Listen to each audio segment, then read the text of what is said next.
Bapak, Ibu, saudara-saudara sekalian, kalau kita mau berjalan dengan Tuhan, otot jantung kita itu harus kuat.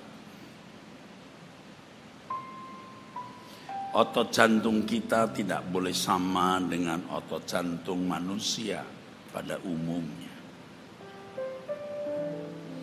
Sebab orang yang berjalan dengan Tuhan itu hidupnya tidak mungkin flat, tidak mungkin.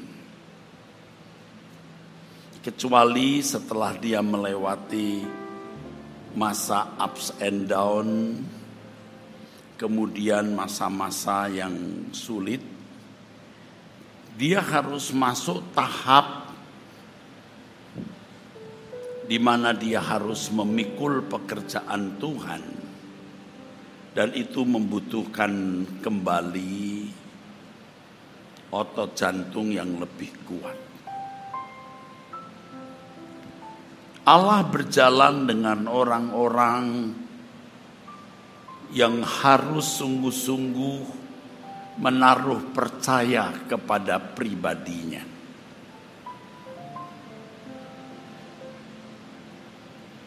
Allah mau berjalan dengan orang-orang yang menaruh percaya kepada pribadinya.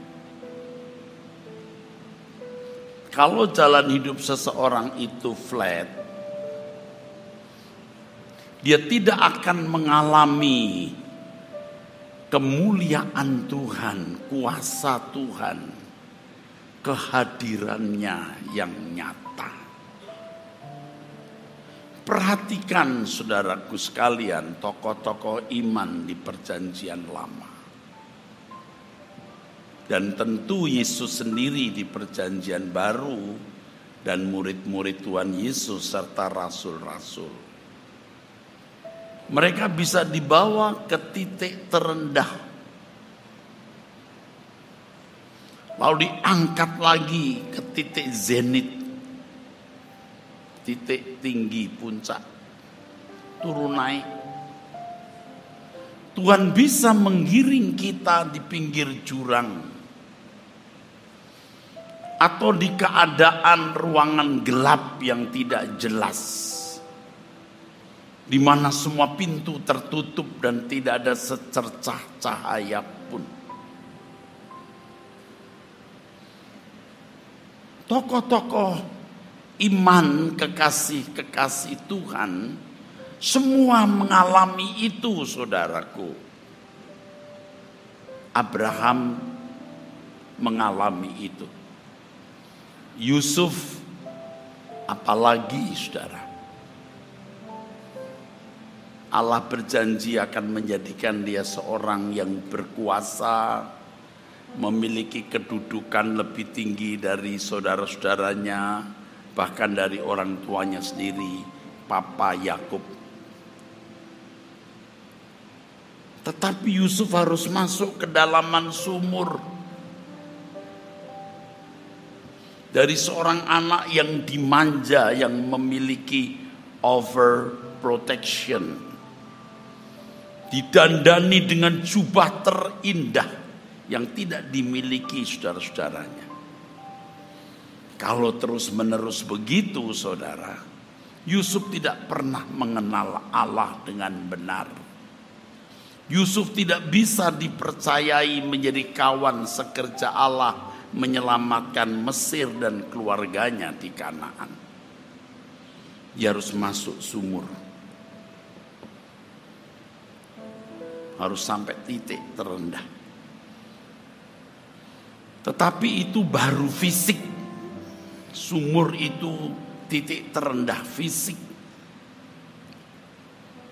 Penjara dengan tuduhan mau memperkosa nyonyanya yang adalah istri seorang governor, Nyonya Potifar. Wah, itu titik terendah, bukan hanya fisik tapi batin, sudah. Batin, benar-benar dipermalukan. Ketika dia masuk penjara, semua orang melihat, ini toh pria yang berani mau meniduri nyonyanya. yang diberi kekuasaan begitu besar tapi tidak tahu diri.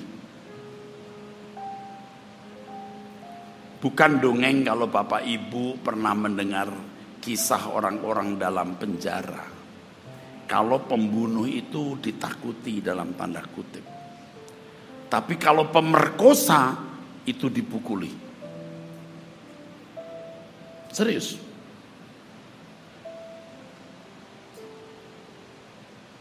Yusuf itu harus masuk titik terendah. Musa, saudara, kurang pintar, kurang cakap apa menjadi anak dari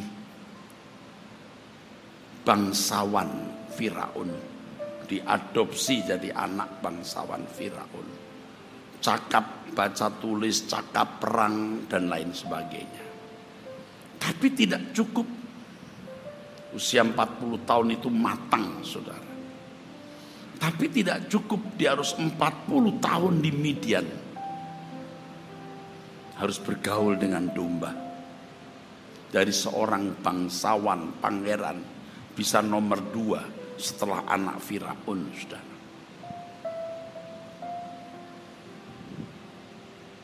Daud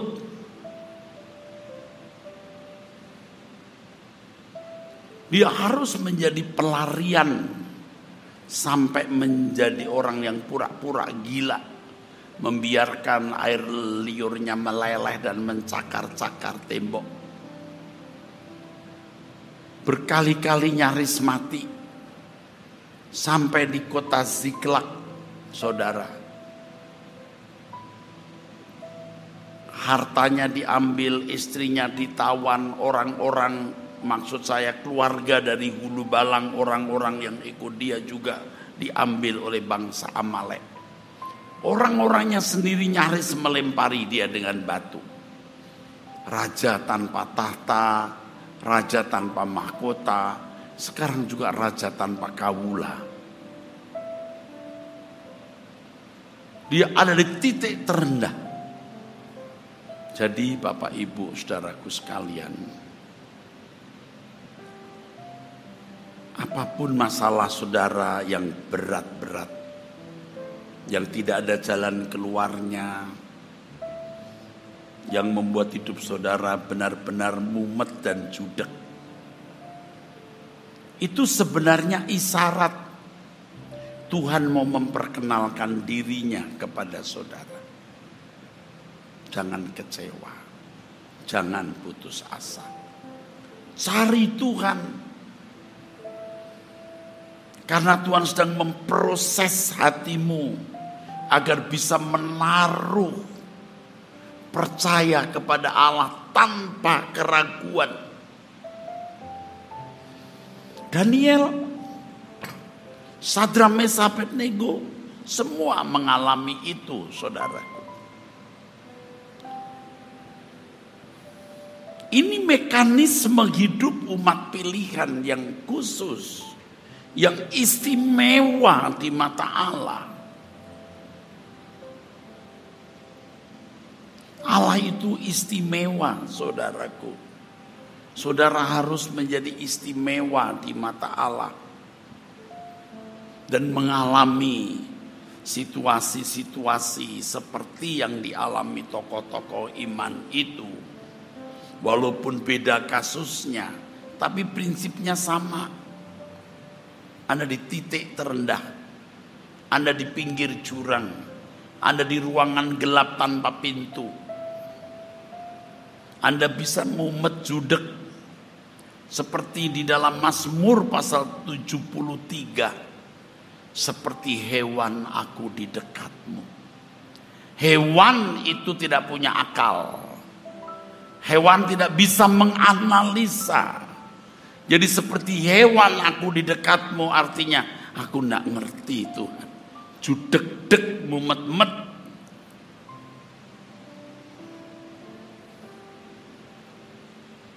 Ya Bapak Ibu, kalau saudara sekarang sudah melewati tahap ini, nanti saudara akan dibawa ke memikul salib. Tapi yang satu ini kalau belum lewat, ya jangan harap saudara masuk ke tahap berikut bagaimana memikul beban pekerjaan Tuhan.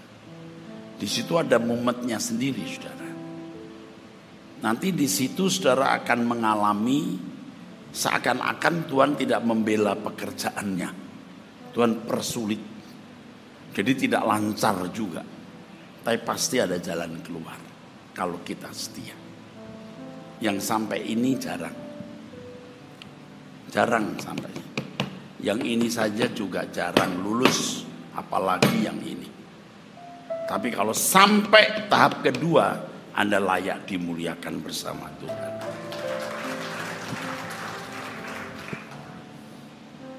Oke, saya mulai dari tahap yang pertama ini, saudara-saudara. Tidak semua orang mengalami keadaan ini sebenarnya. Keadaan seperti ini hanya dialami orang yang mengasihi Tuhan.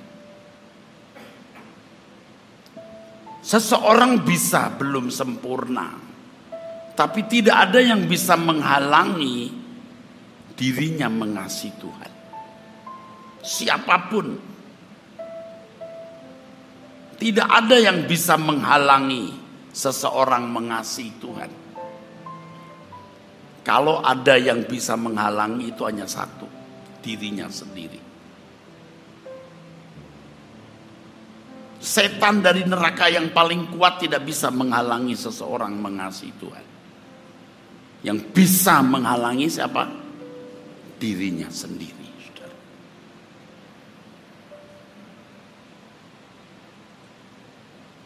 Yusuf itu seorang yang mengasihi Tuhan.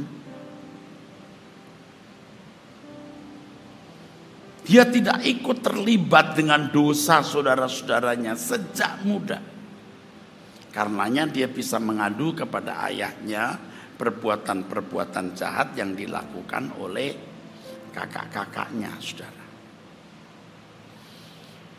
Daud itu walaupun dia hanya seorang tukang angon, dia seorang baik dan seorang yang bertanggung jawab. Dari Mazmurnya saja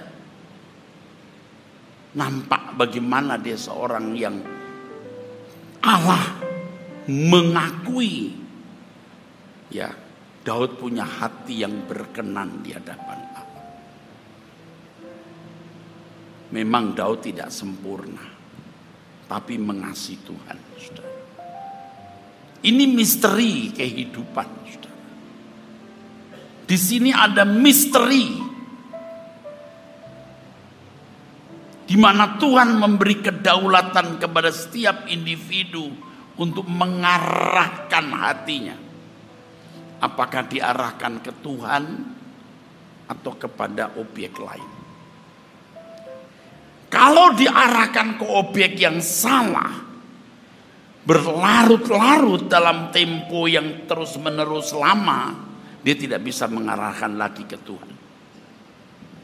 Itu kalau dalam bahasa Inggris disebut sebagai point of no return, titik tidak balik. Itu mengerikan, saudara. Ya, biasanya orang kaya sampai titik ini, senang terus, banyak duit, sayapnya besar, dia mau beli apa saja, mau pergi kemana saja, cari hormat, habis di situ. Maka orang kaya sukar masuk surga. Sukar itu bukan berarti tidak bisa, sulit. Tapi kalau mengasihi Tuhan tetap bisa. Tuhan proses. Prosesnya macam-macam. Bisa dalam bentuk fisik, bisa dalam bentuk batin, saudara. Jadi Bapak Ibu saudara sekalian, langkah penting yang saudara harus lakukan sebelum waktu saudara habis atau usai,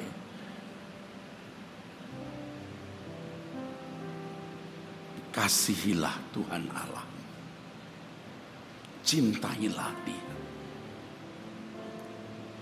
Aku memilih mengasihi Engkau Tuhan.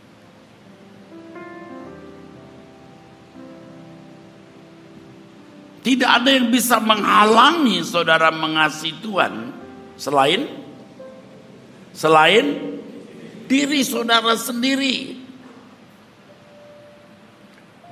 Jika kasih saudara kepada Tuhan berlarut-larut dalam tempo lama terus menerus, saudara sampai tidak bisa menarik cinta itu.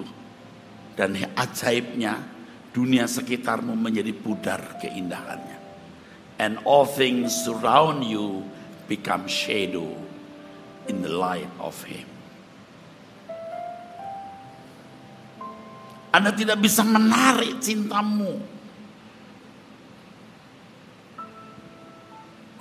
Cintamu tertaruh ke Tuhan. Dan keindahan dunia pudar di mata saudara. Baru saudara bisa melayani Tuhan. Tepuk tangan. Di pelayanan baru diajar lagi proses berikut. Bagaimana Anda dibawa Tuhan juga ke titik terendah. Rasul-rasul melayani juga punya persoalan. Tidak dibuat mudah. Digebuki, nyaris mati. Kekurangan, harus bikin kemah. Paham? Amin? Nggak gampang. Sampai kita bisa berkata, Tuhan kenapa engkau tidak bantu aku? Aku bisa dipermalukan ini.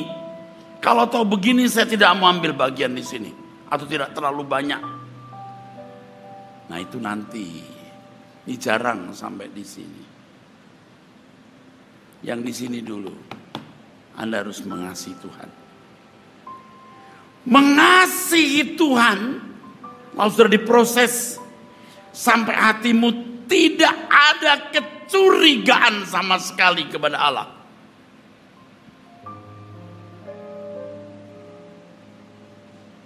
Sampai saudara berkata, sekalipun engkau membawa aku ke neraka, aku mengasihi engkau. Sekalipun engkau membawa ke neraka, aku tidak mencurigai engkau. Tapi Tuhan tidak mungkin bawa kita ke neraka. Saudara jangan biarkan hatimu terombang-ambing. Arahkan hatimu. Saya juga punya pengalaman adik kodrati. Pengalaman supranatural. Ketika saya sakit usus buntu yang tidak terdiagnosis, tak terdeteksi maksud saya oleh medis karena bentuk usus buntu saya tidak seperti orang pada umumnya yang diagnosisnya kadang sederhana dengan mengangkat kaki. Saya sudah angkat kaki kanan kiri juga nggak sakit ya, dipikirnya masuk angin dan itu berlarut-larut. Sampai hari Minggu saya berkhotbah pakai kursi karena nggak sanggup berdiri.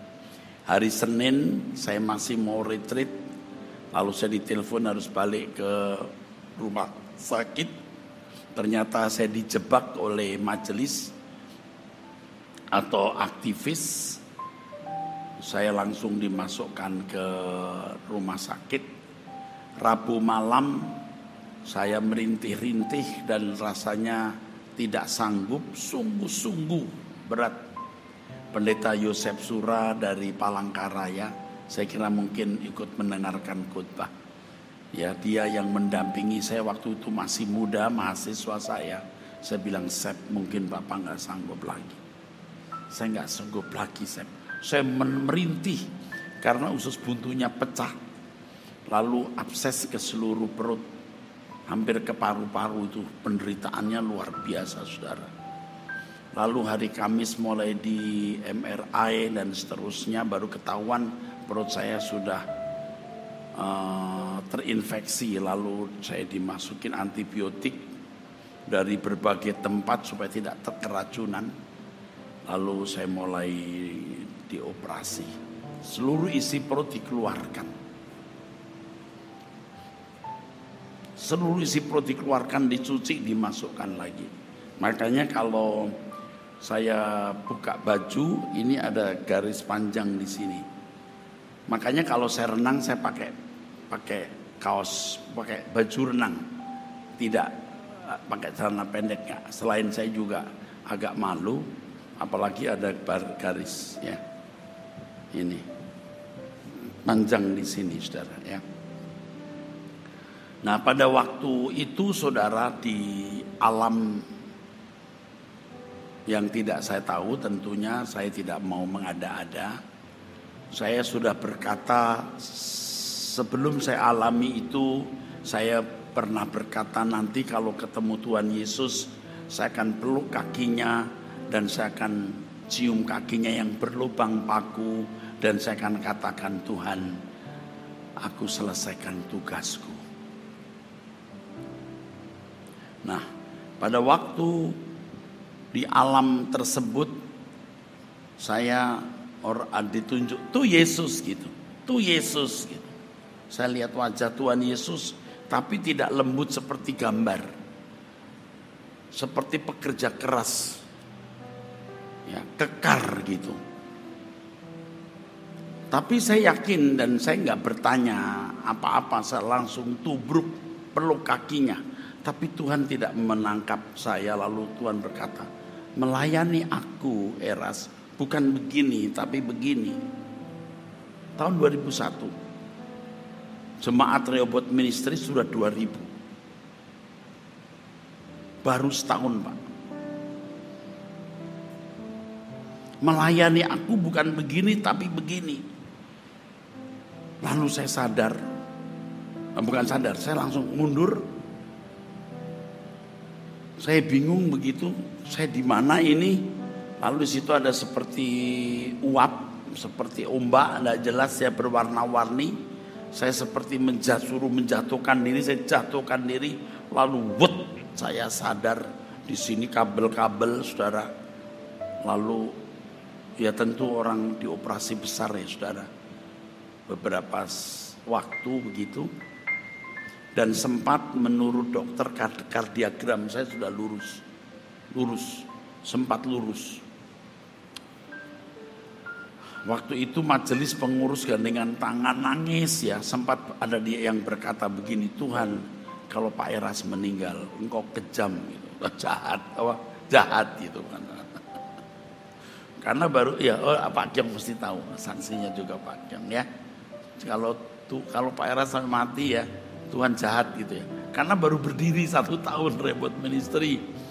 Dan ada pendeta yang mengutuk. Nanti dikutuk gitu. Dikutuk. Ya gitu ya Pak ya. Ada mengutuk lah. Wah ini kutuknya terjadi nih gitu. Nah begitu saya sadar. Orang pertama yang saya ingat tuh istri.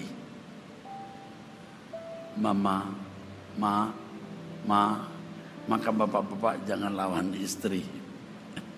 Kalau kondisimu kepepet baru mama.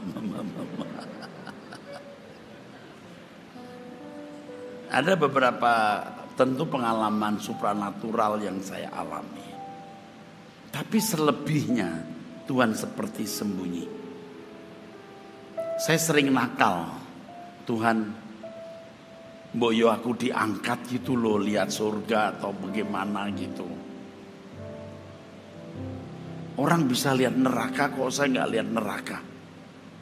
Jadi jualannya kan nggak kurang menarik gitu kan. Boyo aku itu lihat apa gitu, diangkat gitu. Tapi Tuhan nggak buat. Udah cukup.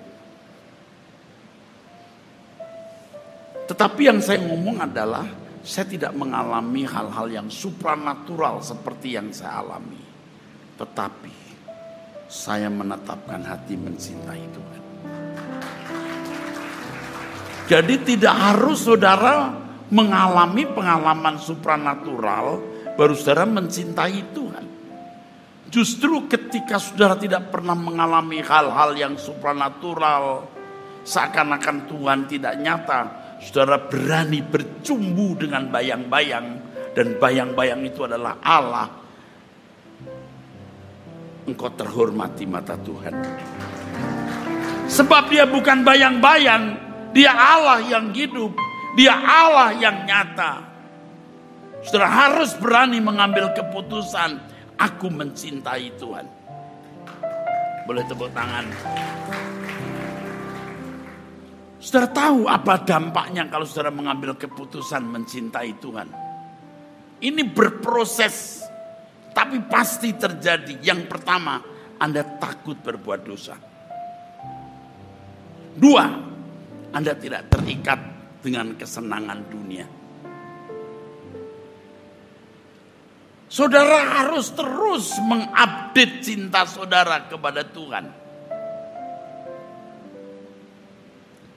Dan Tuhan mulai menguji, apakah engkau tetap percaya padaku? Dibawalah kita kepada keadaan-keadaan sulit. Seperti Sadrak, Mesak, Abednego yang diancam dapur api yang menyala-nyala 7 kali lipat. Tapi dia berkata, sekalipun Allah tidak menolong, kami tetap tidak menyembah patung itu.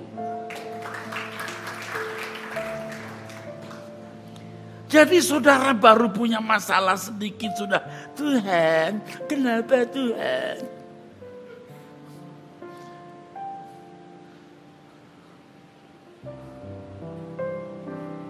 Kenapa rezekiku tidak pernah lancar?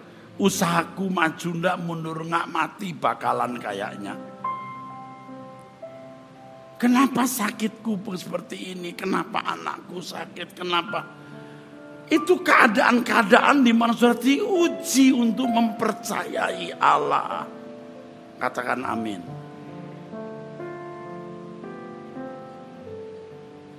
Tidak dibuat lancar. Bahkan hal-hal yang mengecewakan dan setan mulai membujuk saudara untuk mencurigai Tuhan.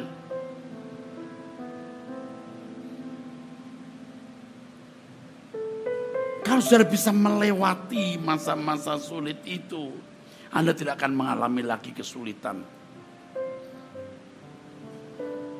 Mengertikah saudara bagaimana Abraham dalam kitab Yakobus dikatakan menjadi sahabat ketika dia lulus mengorbankan Ishak?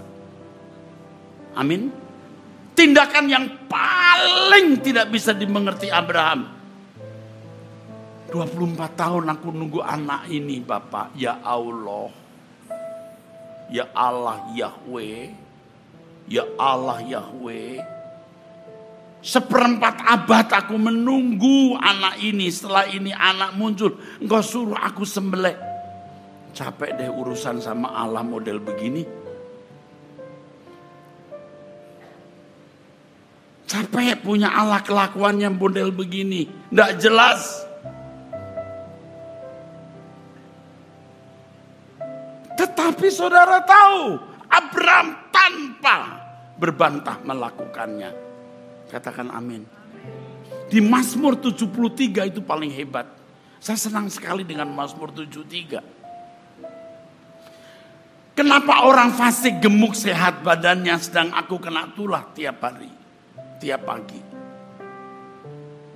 Aku gak ngerti Tuhan, percuma aku menjaga kesucian. Betul gak? Halo? Tapi kalau aku mengatakan ini aku berkhianat kepada generasi berikut, artinya gak ada yang jadi contoh. Oh, akhirnya aku tahu kata pemazmur. Ketika nanti di akhir ya, di rumah kekal baru aku tahu di mana akhirnya masing-masing orang. Itu pun masih keyakinan loh, dia belum mati loh. Seperti hewan aku di dekatmu. Amin. Aku gak ngerti. Tetapi kemudian di dalam ayat 25-26. Sekalipun dagingku dan hatiku habis lenyap. Gunung batuku dan bagianku. Tetaplah Allah selamanya.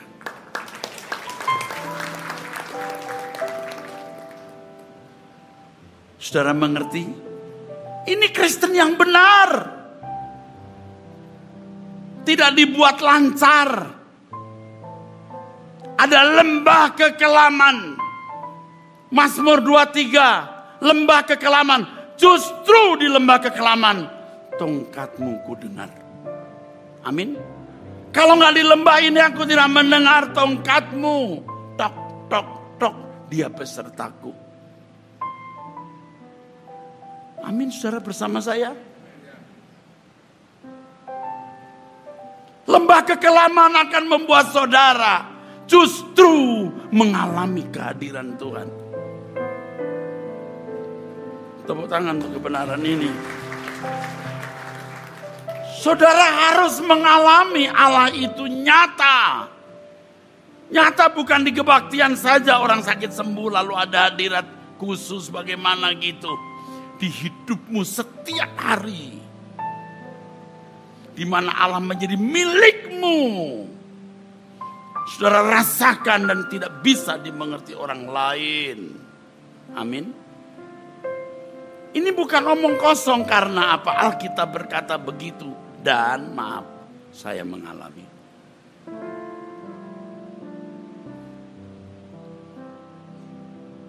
Ada saat-saat saya juga kecewa, saudaraku. Bukan bela diri ya, ini kan pengalamannya. Saya kan lihat gereja-gereja YouTube, kesembuhan-kesembuhan mujizat. Bapak jangan pikir saya nggak minta loh. Saya puasa untuk itu, saya minta. Mbok yo Tuhan, aku ngalamin gitu, aku ini kurang apa. Sampai saya bilang gini sama Tuhan. Tuhan, salahku itu apa coba? Salahku itu apa? Dosaku apa? Aku tidak punya dosa loh. Aku menjaga kesucian. Lalu Tuhan, apa yang kuingini? Engkau tahu aku tidak ingini apa-apa. Aku hanya mau menyenangkan Engkau. Yang ketiga, apa yang belum kuserahkan padamu, ambil Tuhan. Mbok yo mujizatmu kau nyatakan, aku entek-entekan kok. Tapi Tuhan ngajari, jangan jemaat bergantung kepada imanmu. Biar mereka belajar sendiri dan memiliki iman yang benar.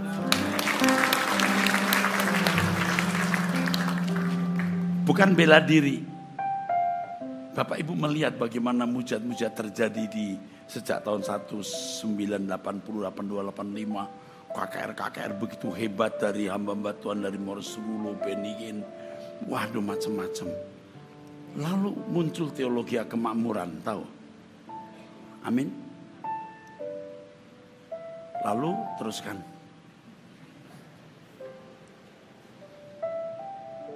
Hasilnya apa hari ini? Hasilnya apa? Orang-orang Kristen yang hanya mengharapkan mujizat, berkat, tapi nggak tangguh. Amin, saudara. Di balik baju saya ini merinding nih, saudara.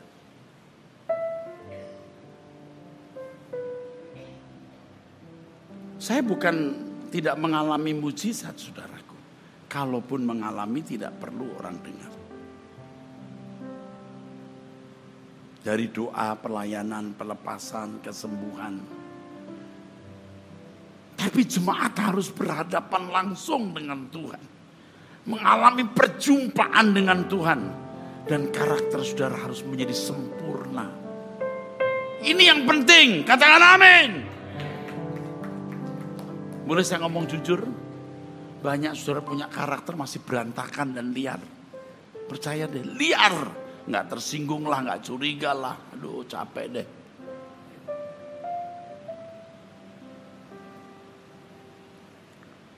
Padahal standar kita itu sempurna seperti Bapa, serupa dengan Yesus. Kalau kita tidak memiliki karakter yang baik sesuai dengan standar kesucian Allah, Anda punya pelayanan pasti tidak beres. Anda pikir Tuhan senang? Enggak. Pelayanan yang benar, satu, mau ingat, mau dengar, menyenangkan perasaan Tuhan. Perasaan Tuhan kita senangkan melalui segala hal yang kita lakukan. Dan diantaranya tidak mencurigai Tuhan apapun yang terjadi. Apapun yang terjadi. Baru orang bisa bersuka cita di dalam Tuhan. Baru bisa bersyukur dalam segala hal. Baru bisa berkata, Engkau kubutuhkan lebih dari darah dan nafas di tubuh. Aku bisa hidup tanpa apapun dan siapapun, tapi aku tidak bisa hidup tanpa Tuhan. Saya ulangi lagi saudara. Tahun 1980, saya masih mahasiswa. Tahun 1979, 80 dari zaman Morris Rulu. Morris Rulu sakti sekali saudara. Waktu datang pertama di Indonesia itu sakti luar biasa. Saya berdiri di depan panggung, ini panggung, saya berdiri. Itu orang pakai kursi roda, tidak didoakan tuh jalan sendiri. Orang buta melihat, wah histeris, tidak pernah lihat sesuatu, lihat histeris. Waktu saya masih muda saya lihat, wah. Lalu waktu paduan suara ya, kan kita nyanyi, hujan, tek sampai begini. Kertasnya sampai jatuh karena hujannya besar. Tok, plek gitu. Wow, goyang itu yang hadir waktu itu tahu, bergerak semua. Kan di lapangan bola itu. Terus WL-nya bilang begini, jangan buka payung. Kita minta Tuhan berhentikan hujan. Apa yang terjadi? Hujan berhenti. Tapi di luar, hujan. Di Gelora nggak hujan. Saya ada di situ. Disusul lagi hamba-hamba Tuhan lain seperti Benny Hinn dan Peter Jungren lah apalah. Apa hasilnya? Bukan tidak ada hasilnya. Itu semua lawatan Tuhan supaya umat percaya Allah itu ada. Amin. Tetapi setelah itu jangan hanya mempercayai Allah ada di gereja. Allah Tuhan harus hadir dalam hidupmu. Dan lewat pergumulanmu engkau tetap mempercayai dia. Dia hidup, hadir dan setia. Nangkep maksudnya. Yang itu pada akhirnya supaya saudara menjadi seorang yang berkarakter unggul. Karena perjumpaan dengan Allah, Anda menjadi sempurna seperti Bapa dan serupa dengan Yesus. Nangkep gak ya saya ngomong ini ya? Nangkep ya Pak ya? Nanti pulang direnungkan lagi. Jujur ya Bapak Ibu kan sering tanya ya, kenapa sih Tuhan seperti gak ada? Amin. Loh, amin. Jujur, Anda ngomong gitu gak? Kok seperti gak ada ya, kok gak jelas ya. Kalau orang lain begitu nyata, kok saya gak nyata ya. Saya sudah lewat itu saudara. Dulu juga saya mengalami itu. Saya sudah lewat. Tapi banyak saudara yang belum lewat. Masih meragukan. Kalau saudara sudah bisa melewati ini, Anda takut Tuhan. Sulit berbuat dosa sampai tidak bisa berbuat dosa. Anda sulit takut sampai nggak bisa takut. Anda mempercayai Allah. Wah itu dampaknya lebih luar biasa. Tidak menarik lagi dunia di matamu. Anda tidak takut mati. Anda meyakini adanya langit baru, bumi baru. Dan Anda akan masuk di pelayanan. Menyerahkan seluruh yang Anda miliki untuk Tuhan. Karena dia hidup, dia ada. Nah di situ ada persoalan lagi. Supaya kita benar-benar mempercayai Allah. Kalau di tahap pertama sudah lulus, masuk tahap kedua.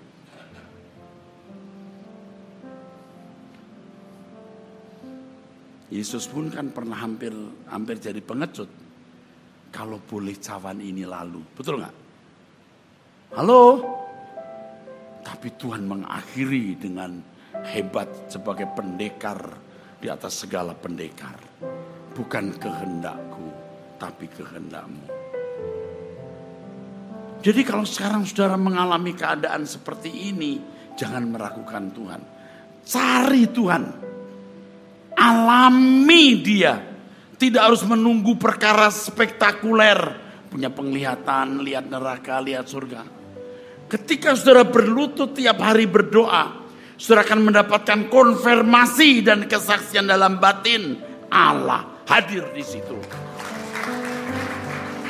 Allah hidup dan Allah hadir di situ.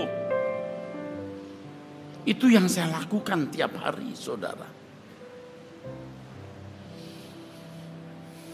Sampai akhirnya Tuhan sungguh-sungguh menjadi kebutuhan kita. Kita tidak bisa hidup tanpa Dia. Kita tidak mencurigai apapun.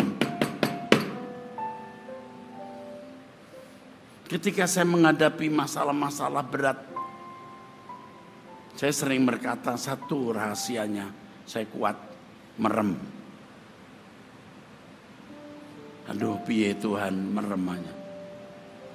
Ketika menghadapi keadaan sulit, berat, saya memandang Tuhan. Saya memandang Tuhan. Tapi Tuhan tidak kelihatan, maka saya merem. Saya belajar tidak mempercayai apa yang kelihatan, tapi melihat apa yang saya percayai. Allah itu hidup, nyata. Saudara harus mengalami realita Tuhan. Justru ketika saudara ada di titik terendah, Anda menghadapi keadaan kelam kabut yang tidak jelas, di situ saudara belajar menguatkan percaya. Tadi saya menyinggung Daud di kota Siklak yang mau dilempari batu oleh hulu balangnya, yang anak istrinya hartanya dan seluruh anak istri harta orang-orang yang ikut dia ditawan Amalek. Lalu tidak tahu kemana perginya mereka.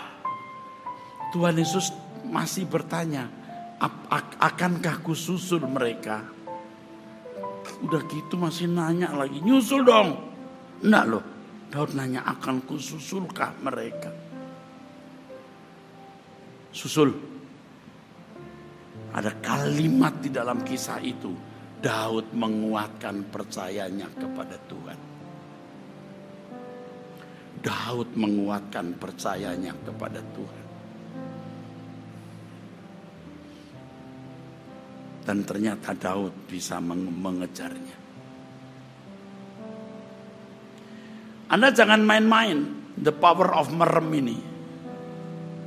Merem. Jangan harap manusia. Ingat ini. Anda mengharapkan kekuatan manusia, Anda berzina. Untuk tingkat hamba Tuhan seperti saya ya. Kalau sampai mengharapkan manusia, saya berzina. Maka di kesulitan seberat apapun orang tanya, gimana Pak? Baik-baik. Bisa dibantu Pak? Enggak. Melakoson di mata kamias. Allah mau kita menaruh percaya Dia yang tidak kelihatan. Di situ penghargaan kita kepada Tuhan bercumbu dengan bayang-bayang, dan ternyata bayang-bayang itu realita. Tiap hari kita datang, setiap pagi. Dan besok pagi jam 5 di sini saya hadir. Saudara hadir, kita berdoa. Setiap hari kita hadir di hadapan Tuhan. Yang berbahagia itu orang yang menemukan Tuhan. Tetapi Tuhan tidak ingin ditemukan dengan perasaan yang kurang mempercayai Dia. Kalau keadaan kita semua serba baik, Anda mempercayai Tuhan, itu mudah. Tapi Anda harus melewati keadaan kelam kabut. Dan Anda tetap mempercayai Dia. Tidak ada dusta di antara saudara dengan Tuhan.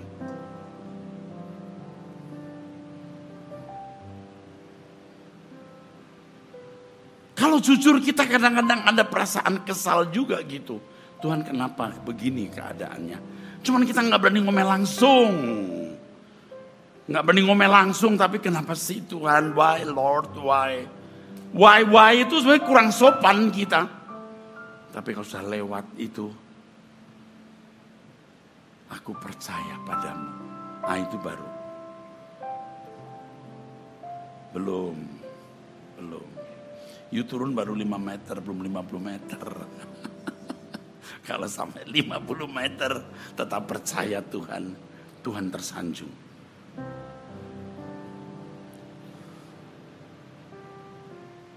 Nih saya kutip lagi Yusuf. Diberi mimpi akan jadi penguasa. Malah masuk sumur, jadi budak, masuk penjara. masuk penjara dengan tuduhan mau memperkosa istri nyonyanya yang adalah istri governor, istri penguasa lokal. Mati dia, udah nggak ada yang bisa nolong dia. Tapi saudara pernah kepikir nggak, dua pejabat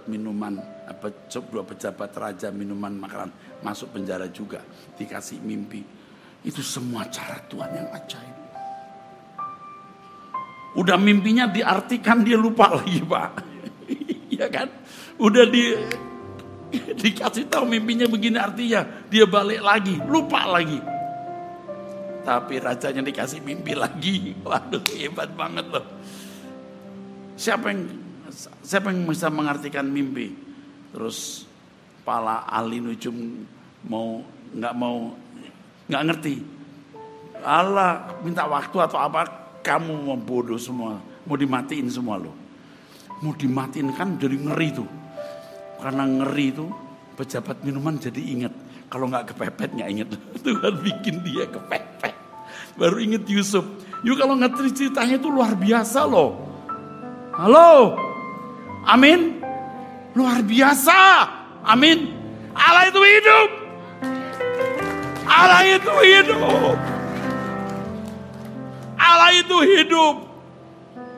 Saya tidak bisa cerita semua secara detail, tapi sahabat saya dan saudara saya, Cornelis Kiong ini tahu bagaimana saya di Lembah Kelam ya Pak. Untung beliau itu orangnya ngikutin saya. Dulu dia ragu-ragu sama saya, ya betul nggak? Jujur. Ini gembala kok begini modelnya. Tapi lewat peristiwa demi peristiwa, dia ngerti. Wah, nggak pernah meleset. Serius. Dulu juga beliau tuh meragukan saya. Ini kenapa sih bikin ini, bikin itu. Kita lagi sulit gini, gimana sih? Kita punya saldo sekian. Ada orang minta tolong apa? Udah kirim dulu. Kasih buat bangun ini, buat itu. Nah, kita sendiri gak punya Pak. Tenang. Dia bisa membuktikan Allah itu hidup. Percaya deh. Amin. Makanya saya... Percaya ya. Makanya juru saya Pak merem. Jangan percaya yang kamu lihat. Jangan percaya apa yang kamu lihat. Lihatlah apa yang kamu percaya. Makanya harus merem dulu. Nanti kalau saudara mau meninggal dunia, kalau Anda nggak merem, mana berani Anda? Amin. Sudah biasa latihan merem, Anda bisa melihat apa yang saudara percaya. Melihat Tuhan yang tidak kelihatan, melihat sorga yang tidak kelihatan. Anda yakin itu nyata semua. Makanya saudara datang ke Tuhan tiap hari. Tiap hari. Kalau waktu Anda masuk ruang, tutup, kunci, langsung begini. Istri saya berkata begini, dia sering lihat saya aneh. Ngelihat langit. Pak yang tanya, tadi Bapak tidur? Enggak tidur, dia cuma lihat langit katanya. Saya bukan lihat langit sayang, saya dialog dengan Yahweh. Alam semesta, Yahweh. Sebelah kiri saya kadang-kadang ada coklat, saya minum dulu Bapak. Jadi seperti ngobrol di ruang tamu. Tapi ada saatnya saya nggak memegang apa-apa, tapi ada saatnya saya duduk. Nanti kalau istri saya ngomong apa, saya balas, baru saya ngomong lagi. Serius. Dan dia sering melihat saya jam 2:30, 2 di pojok.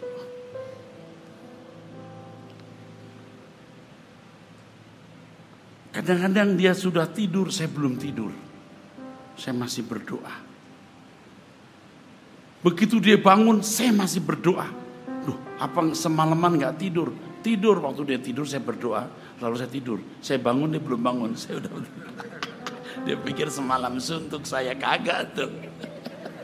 Saya perlu istirahat juga. Tapi maksudnya gini loh Pak. Cari Tuhan. Dia itu nyata. Amin. Percaya. Masa depan kita tuh sempurna diatur oleh Tuhan. Nanti saudara akan punya kepekaan. Aduh luar biasa saudaraku sekalian.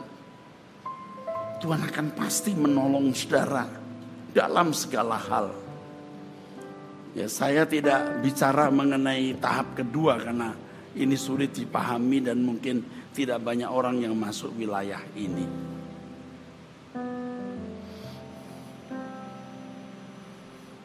Sudah diberkati oleh firman ini?